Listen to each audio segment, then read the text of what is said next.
Hello my very dear CMA Inter students. Now this video is applicable for all the students giving CMA intermediate examination, be it this December, be it upcoming May, be it group 1, be it group 2, be it both the groups. बहुत बहुत बहुत काम का video है.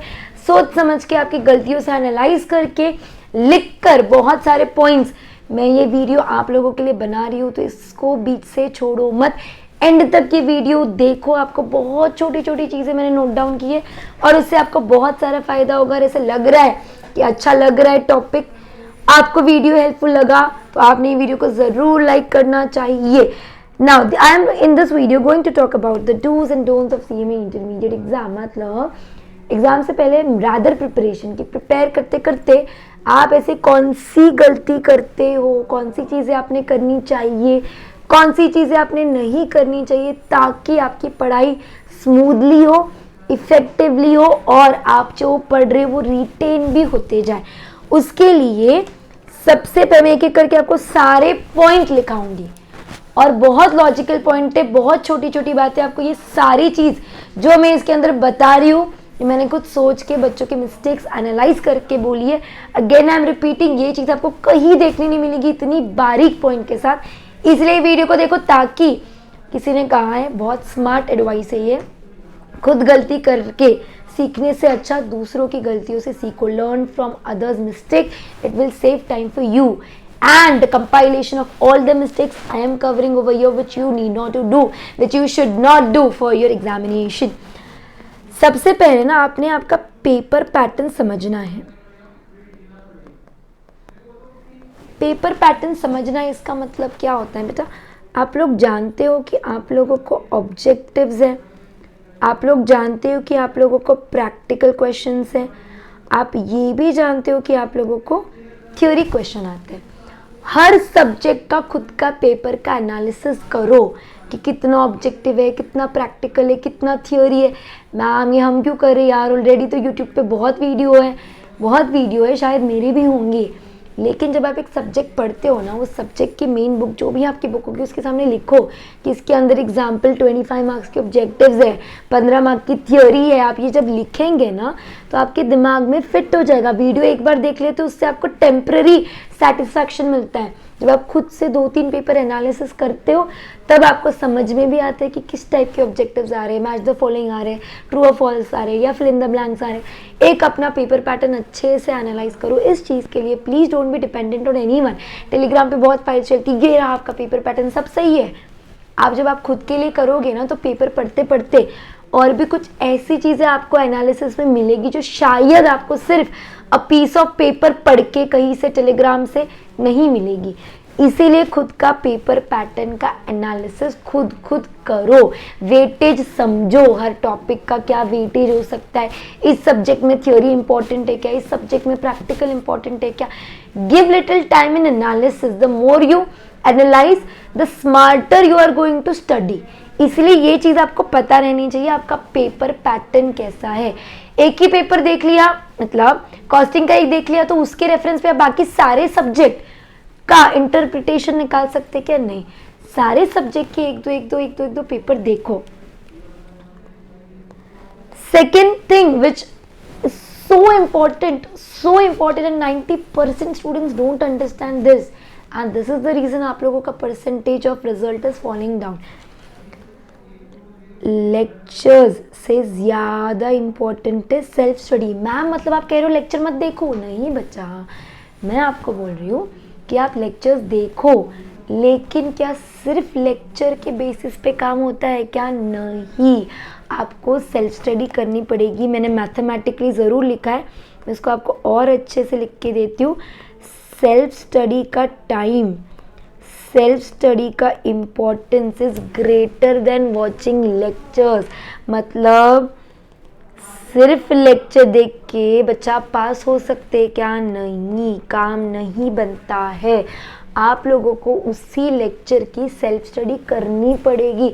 Ma'am हम 12 घंटा lecture देख रहे, पर बेटा वो 12 घंटे का 2 घंटा भी अंदर फिट नहीं हो रहा है. आप ये बात नहीं समझ रहे हो. कई बार बच्चे क्लियर नहीं कर पाते और फिर उनके सवाल होते हैं ऐसे कैसे मैम, हमने तो सारे लेक्चर देखे थे. सिर्फ लेक्चर देखने से नहीं होता, झूठ कहते हैं वो लोग.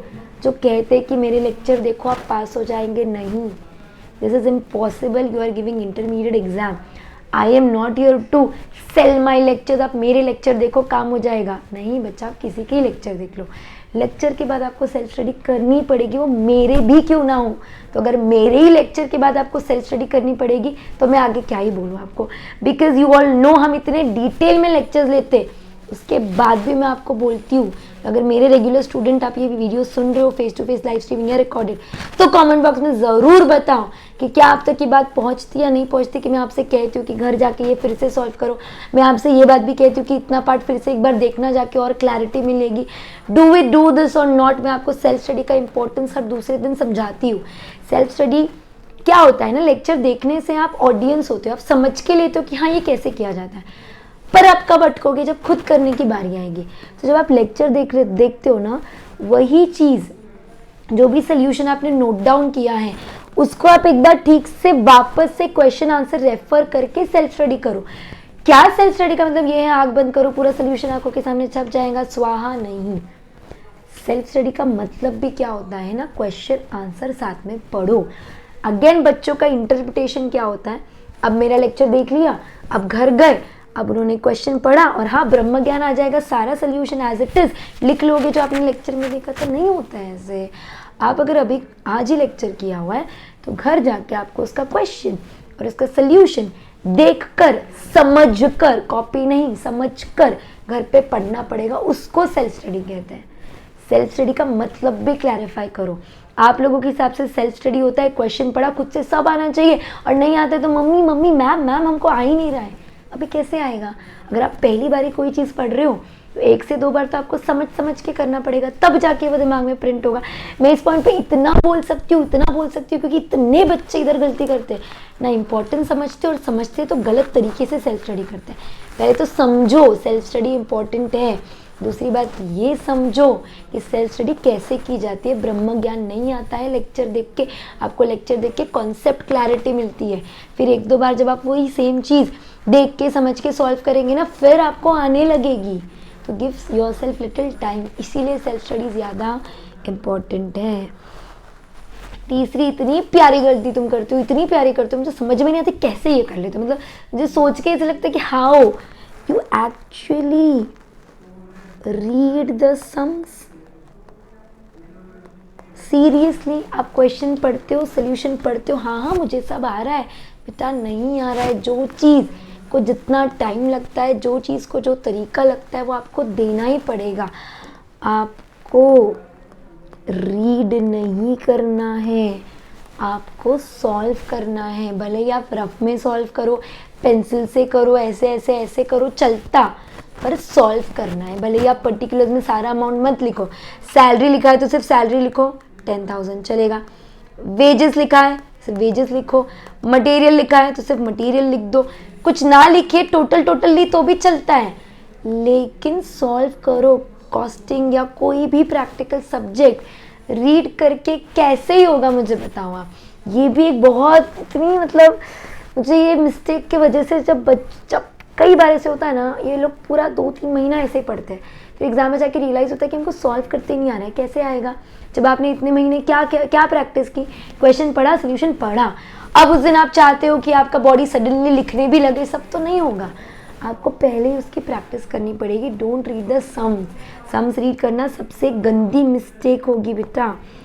आप लोगों को सॉल्विंग की प्रैक्टिस भी करनी पड़ेगी, तब जाके एग्ज़ाम में स्पीड बैठेगी। नहीं तो अगर पेपर लेंदी आता है तो बच्चे 60 मार्क्स 50 मार्क्स अटेम्प्ट करके आते। बताओ, ये सारे मैंने आपको पहले भी बोला है, हर छोटी मिस्टेक मैंने एनालाइज करके इसके अंदर डाली है। शायद ये वीडियो बहुत लंबा भी हो जाए, लेकिन ये चीज़ें आपको कहीं सुनने नहीं मिलेगी, ये भी मेरी गारंटी है। इसीलिए वीडियो को ध्यान से सुनो, समझो, भले ही लिख के रखो अपने जहाँ भी आप स्टडी के लिए बैठते हो, ये पॉइंट्स लिखो, भाई मेरा नाम लिखो, याद रहेगा आप लोगों को, और उसको कहीं चिपकाओ। और वो चीज़ें रोज़ रोज़ पढ़ेंगे तो क्लिक होगा, हाँ हाँ, जैसे मैं पढ़ूंगी तो श्रुति अपने को सम रीड नहीं करना है, we have to solve it. हमको टाइम, अगर पेपर लेंदी आ जाता है तो प्रैक्टिस आनी चाहिए, तो हमको थोड़ी स्पीड सॉल्विंग पे भी जाना है, हमको प्रैक्टिस रेगुलरली करना है। थ्योरी सब्जेक्ट से कैसे डील करें मैम? थ्योरी सब्जेक्ट को भी बेटा राइटिंग प्रैक्टिस करो। हर क्वेश्चन भले ही मत करो, चलेगा। डेली के 2-3 क्वेश्चन करो, चलेगा। For subject like law, for subject like DA, for subject like audit, आपने क्या करना चाहिए, थोड़ी राइटिंग प्रैक्टिस की हैबिट होनी चाहिए। कई बच्चे ना थ्योरी लर्न नहीं कर पाते, तो जो लर्न नहीं कर पाते आप लोगों ने तो लिख लिख के ही लर्न करना है। मैं भी उन्हीं में थी, टेंशन मत लो। लिख के लर्न करना कोई बुरी बात नहीं है। और कौन जज कर रहा है यार, कौन पूछ रहा है? आपकी पढ़ाई होनी चाहिए, वो इंपॉर्टेंट है। हमको प्रोपोगंडा नहीं करना है, हाँ हम तो ऐसे करते हैं, हम तो वैसे करते हैं, फिर हम कंपेयर भी करेंगे। नहीं, आप अपना तरीका देखो जो आपको सूट करता है। एक और गलती जो आप लोग करते हो ना, वो एक कंपैरिजन। नहीं करना है। किसमें कंपैरिजन बेटा? हर छोटी बात में। मेरा फ्रेंड तो ना डीटी पढ़ता है दिन भर और मैं कॉस्टिंग पढ़ रही हूँ दिन भर, शायद I am doing something wrong.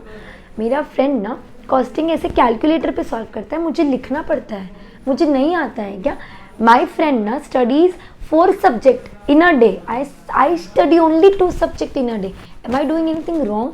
ये कंपेरिजन बंद करो। My friend only reads the solution और उसको सब याद हो जाता है, मुझे लिख लिख के करना पड़ता है, क्या मैं गलत कर रही हूँ? ये चीज़ें करना बंद करो, कंपैरिजन मत करो। सबका अपना तरीका होता है पढ़ने का।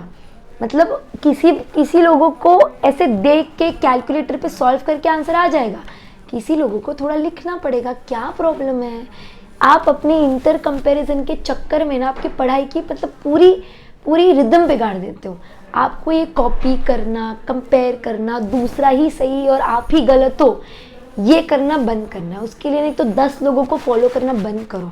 10 लोगों को मतलब कि जो भी आसपास लोग हैं जिनको आप सोच समझ के, जिससे इंस्पायर होके आप पढ़ रहे हो, जिसको आप ऐसे देखते हो कि हाँ वो ऐसे पढ़ रहे तो हम भी ऐसे पढ़ेंगे, ये सब गलत बात होती है। This is wrong. आपकी बॉडी कैसे, आपकी बॉडी, आपका माइंड सब अलग है दूसरे पर्सन से। 2 people are not the same. तो 2 लोगों की पढ़ने की स्ट्रैटेजी, 2 लोगों का लिखने का टाइम, ग्रास्पिंग का टाइम अलग रहेगा। क्या प्रॉब्लम क्या है? आप अपने वाले इससे करो, ज़रूरी नहीं है दूसरा वाला ही राइट हो। तो प्लीज़ कंपेयर करना हर बात में बंद करो। डिस्कस नहीं कहना पढ़ाई का तो भी चलता है।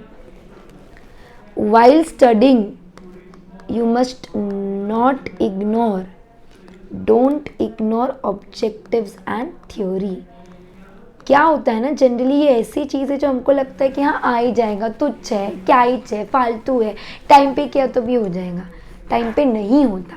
Any one of you has given already exam, और जिन्होंने ये मिस्टेक किए कि आप लोगों ने ऑब्जेक्टिव एकदम टाइम के लिए छोड़ी तो आपका नहीं हुआ, कमेंट बॉक्स में ज़रूर बताएं ताकि दूसरे बच्चों को भी समझे। मैं आपको जब जब बोलती हूँ कमेंट बॉक्स में बताओ, प्लीज़ बता दिया करो, क्योंकि आपकी गलती, आपका एक्सपीरियंस, आपका कमेंट जब दूसरा बच्चा पढ़ता है तो उसको लगता है हाँ हमने मिस्टेक नहीं करनी है। मैं गला फाड़ रही हूँ, ऑब्जेक्टिव्स अब भी करो, थियोरी अब भी करो, वो तुम्हारे दिमाग में इतना नहीं जाएगा। लेकिन किसी ने बोला है ना, जो बच्चा अभी भी एग्जाम दिया, उसने बोला हाँ भाई मेरे साथ प्रॉब्लम हुआ था, मैंने ना ऑब्जेक्टिव टाइम पे किए थे, मेरा हुआ ही नहीं था, फिर तुमको लगेगा हाँ ये बच्चा तो सही कह रहा है। भाई मैं भी तो वही कह रही हूँ, बट आप लोगों को जल्दी समझ में तब आता है जब आप ऐसे किसी इंसान से सुनते जो अभी भी स्टूडेंट है।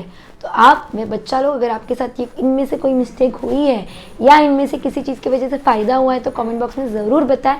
कई बच्चों को मदद मिलेगी, और मैं ये वीडियो एक ही इंटेंशन से बना रही हूँ कि आप ये गलतियाँ ना करें, आपको मदद मिले, आप स्मूथली पास हो जाए। तो if you can help out you must help out. Objective theory को इग्नोर नहीं करना है। Past papers, MTPs, in fact module का कवरेज करो। अब आप मेरे कॉस्टिंग के लेक्चर्स कर रहे हो, आप मेरा FM कर रहे हो, आप मेरा OM कर रहे हो, मेरे से कुछ भी पढ़ रहे हो, इनफैक्ट AEC से कुछ पढ़ रहे हो, तो आपको पता है कि अपन मॉड्यूल गो थ्रू करते ही करते apart from our main books. But अगर आप सेल्फ स्टडी कर रहे हो, कहीं और से कर रहे हो, कोई और मेन बुक से पढ़ रहे हो, तो आपका काम है एक बार मॉड्यूल रेफर करना है, मॉड्यूल का सम देखो। कहीं और से पढ़ रहे हो तो मुझे लगता है मॉड्यूल का कवरेज मोर और लेस रहेगा ही। नहीं रहा तो अब आप थोड़ी सेल्फ स्टडी कर लेना उतने पार्ट के लिए। क्वेश्चन पढ़ो, कैलकुलेटर पे सॉल्व करो, हाँ आ रहा है क्या, आ रहा है। अभी ये चीज़ें इग्नोर मत करो, साइमल्टेनियसली कवर करते जाओ। मैम कब करना चाहिए? उसके लिए मैंने अपने ग्रुप 1 का वीडियो बनाया, ग्रुप 2 का बनाया, बुध ग्रुप का भी बनाया। आप जिस कैटेगरी में फॉलो करते हो वो स्ट्रैटेजी जाके देखो। बहुत डिटेल में मैंने आपको समझाया है कि आपने कब पास पेपर करना चाहिए, कब MTP करना चाहिए, कौन सी बुक रेफर करना चाहिए, कितने टाइम में खत्म होना चाहिए, सब कुछ मैंने बताया उसके अंदर आपको। एक चीज़ जो आप नहीं करते हो वो कैल्सी यूज़ नहीं करते हो ज़्यादा, कैल्सी से प्रैक्टिस कम करते हो। मतलब क्या होता है ना, आप फिगर लिखते हो हाँ 10,000 है, 15,000 है, 18,798 है, और छोड़ देते हो, टोटल नहीं करते हो। क्यों नहीं करते हो मैम? कंटाला आ रहा है, आ ही जाएगा ना। टोटलिंग में क्या है, इसकी प्रैक्टिस ना होने से भी आप पेपर में टाइम लगाते हो। कैलकुलेटर पे आपका उतना ही हाथ बैठा रहना चाहिए जितना आपके फ़ोन पे है। फ़ोन पे कैसे, घर पे मम्मी बैठी है, पापा बैठे हैं, सिबलिंग्स बैठे हैं, या आप ऐसी कोई जगह पे हो जहाँ ओपनली फ़ोन यूज़ नहीं कर सकते, तो आप ऐसे ऊपर देखते हो, तो मैं नीचे देखते हो, और आप आराम से कुछ लेटर्स, अल्फ़ाबेट्स, एक हाथ सेंटेंस टाइप कर ही लेते हो। बिना फ़ोन में पूरा देखे क्रॉस आए ऐसे ऐसे करके भी कर लेते हो। और अगर मैं सच बात बोल रही हूँ तो बताना ज़रा मैं सच बोल रही हूँ या नहीं, कमेंट बॉक्स में। कर लेते हो ना? आपको अपना कैलकुलेटर से भी उतने ही यूज टू होना है, उससे आपका एग्जाम में टाइम बचेगा। और ये इतना छोटा पॉइंट है जो मुझे पता है, विद प्रैक्टिस आता है। कहीं सुनने नहीं मिलेगा ये चीज़। कईयों को लगेगा मैम क्या ही है कैलकुलेटर प्रैक्टिस, कितना बकवास वीडियो, कुछ भी बोल रहे मैम, ये तो सभी करते हैं। सब नहीं करते, मुझे पता है कि पेपर में जाके क्यों कुछ बच्चे पूरा 100 अटेम्प्ट करते और क्यों कुछ बच्चे 70-80 पे रुकते, टाइम नहीं मिला। फिर टाइम कहाँ गया, ये ना हमको 2-3 बार कर करके देखना पड़ा राइट है या रॉन्ग है। क्यों? क्योंकि हमने तो इतना ये किया ही नहीं था। इसीलिए कैलकुलेटर प्रैक्टिस करो बेटा। कॉन्सेप्ट पे ध्यान देना, डोंट रैटिफाई, रट्टा मत मारो, कॉन्सेप्ट पे ध्यान। तो जब आप कॉन्सेप्ट पे क्लैरिटी लाते हैं तो पेपर थोड़ा बहुत ऊपर नीचे डिफिकल्ट आया तो भी आप इससे क्या कर सकते, डील कर सकते हो। क्वेश्चंस जब भी रीड करते हो ना, तो reading time should be greater than solving time, not actually literally but उसका importance yes. Question carefully read करो, एक नहीं 2 बार करो। जो फिगर्स होते हैं ना, उन फिगर को सर्कल कर लिया करो ताकि आप उस बड़े बड़े क्वेश्चन में से यूजफुल डेटा एक्सट्रैक्ट कर सकते हो। और ये थे आपके लिए कुछ 10-11 पॉइंट्स जो आप लोगों ने ध्यान रखने चाहिए while preparing for your CMA inter exams. अगर ऐसा लगता है ये वीडियो हेल्पफुल है तो वीडियो को ज़रूर लाइक कीजिए ताकि मैं आप लोगों के लिए और टॉपिक से वीडियोस लेके आते रहूँ। सब्जेक्ट वाइज स्ट्रैटेजी चाहिए तो वो कमेंट बॉक्स में बताओ। वीडियो को सारे सीएमए फ्रेंड्स के साथ शेयर करो। Thank you so much everyone. आप लोगों की वजह से आकाश अग्रवाल क्लासेस का यूट्यूब चैनल बहुत बढ़िया तरीके से ग्रो कर रहा है। Now we are more than 100K का फैमिली, बीन एक्सक्लूसिव सीएमए का कंटेंट ऑन दिस चैनल। ऐसे ही चैनल को ग्रो करते रहिए, लाइक करते रहिए, कमेंट करते रहिए। If you are new to my channel do subscribe and also check the comment, also check the description box, क्योंकि इसमें मैंने बहुत सारे लेक्चर्स की लिंक फ्री वाले आप लोगों के लिए डाल के रखे हुए हैं। So don't miss, love you all, keep studying and जो लोग एग्जाम दे चुके हैं, results are around the corner, so all the best, don't be negative, I am with you, lots of love, bye.